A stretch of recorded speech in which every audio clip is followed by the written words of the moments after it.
Hi guys, I don't know about you, but I think one of the most daunting things in the IELTS test is having to speak for 2 minutes about a topic on your own with very little preparation. But if you know how to approach the task, it's not so scary. So that's what we're going to talk about today. Hi, my name's Phil and you're watching the IELTS Grind. Hey, if you've been watching a couple of videos and you're not a subscriber already, why not subscribe now? And if you like our videos, give us a like because it really helps us out. So what we're going to do today is I'm going to give us a topic to talk about. Then I'm going to show you how I would approach it. I'm going to talk about that topic for 2 minutes. And what I want you to do is to steal all of my best answers, all of my best vocabulary, and also to steal my best grammatical structures, because that way you can use it for yourself. Okay, so first of all, let's talk about that prompt and see what we have to do. So the prompt today is describe a person from history you admire. You should say who they were, what was important about them, when you first heard about them, how they have influenced your life. Okay, so I'm cheating a little bit here because I love history. So this is going to be okay for me. But how would we approach this task? Well, when you go into the examiner is going to give you the prompt. They're going to give you a pen. They're going to give you a piece of paper. And they're going to give you 1 minute to prepare what you want to say. After that point, you have to talk for 2 minutes on that topic. And it's really within that 1 minute that you're coming up with ideas to talk about. You shouldn't be coming up with sentences or a full script. It's really just to help you talk about about the topic, but it's not really reading from the prompt, okay? So I'll give you an idea of what I mean. So in a former video, I spoke about a question method where you just come up with questions and you answer those questions during the 2 minutes. Today, what I want to do is to talk about the story method. So with the story method, what we're going to do is to come up with some notes and we're going to tell the examiner a story. And within that, we're trying to use uncommon vocabulary. We're also trying to use a mix of simple and complex grammar. If we do that, among other things, we're going to get a pretty good score in the IELTS.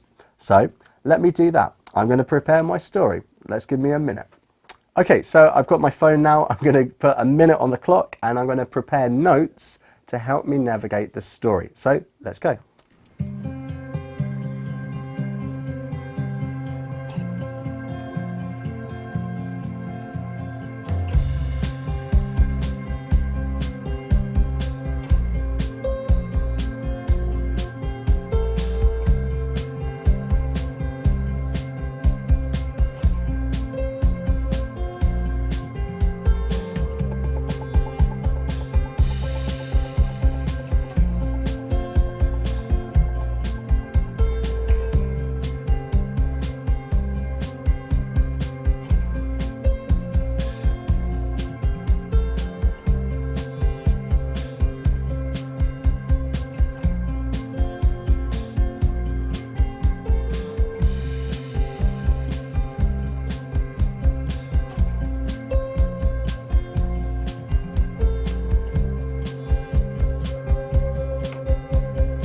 Okay, so that's a minute.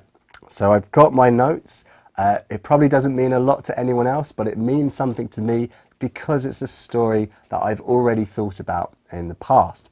Okay, so now I'm going to give myself 2 minutes and I'm going to talk about this famous historical figure and hopefully give you lots of good sentences that you can steal.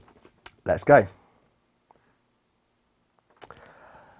If I had to choose one historical figure, and there are many that I admire, I have to talk about a man called Douglas Bader. So Douglas Bader was born back in 1910. He's a very famous British pilot, and he was born in England but spent much of his childhood growing up in India. But also he was separated from his family when he was sent back to the UK to go to a public school. Now, a public school is a private school, and this is one where you have to pay a lot of money. So he was quite well off. So eventually, after not being a very good student in his primary and secondary school, he actually found a love of flying, and he wanted to join an organisation called the Royal Air Force. And there's a very famous training school or training academy. It's called Cranwell, and he joined that in the early 1920s. And there's a famous story from his book, which is called Reach for the Sky, where he rides to his first day at school in the RAF on his motorcycle, and he actually falls off the motorcycle when he damages his bowler hat, and because he's had it over the headlight. And when he goes into the military school, Cranwell, he has to march, and his hat stands up on end. Unfortunately, he had an accident in 1920-ish, 1930, I think, where he actually lost his legs. They had to be amputated. So he was very famous as being the only pirate, one of the only pilots in the Second World War who had no legs. And this is why he's so famous.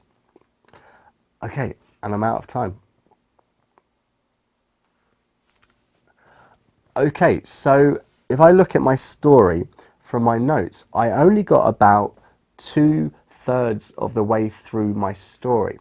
Now, perhaps what might have been better if I used a little bit more, grammar, a range of grammar. It is true that I told most of my story in the past tense. However, I was using a certain degree of simple and complex grammar there. But also the vocabulary was quite uncommon. I mentioned words like headlight or bowler hat. These are not everyday words, and a lower level student may not know them. So the thing here is, if you're going to choose a story that you know well. So the story of Douglas Bader, who is actually one of my heroes, this is a story that I know extremely well. And I could probably talk about this for much longer than 2 minutes if I had to. So rather than trying to come up with stories on the spot, what you should do is, before the exam, try and choose, for example, a historical figure, a politician, an actor, a teacher, perhaps a family member. All of these kind of topics are quite common in the IELTS. If you already have a person in mind before you go into the exam, it means that you won't be so surprised, let's say, when you come across a topic like this in part 2. You've already prepared about 50% of it because you know who you're going to talk about.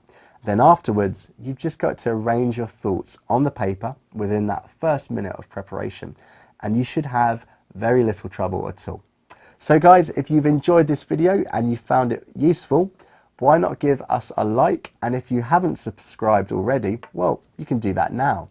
Now, what I do want you to do is to go back and look at that video again and steal all of those really good phrases that you think you could use in your own speeches, because this is the only crime that pays. Because if you do this, you're going to get a great score in the IELTS. So keep going, guys. You can do it. We believe in you. We'll see you in the next video. Bye-bye.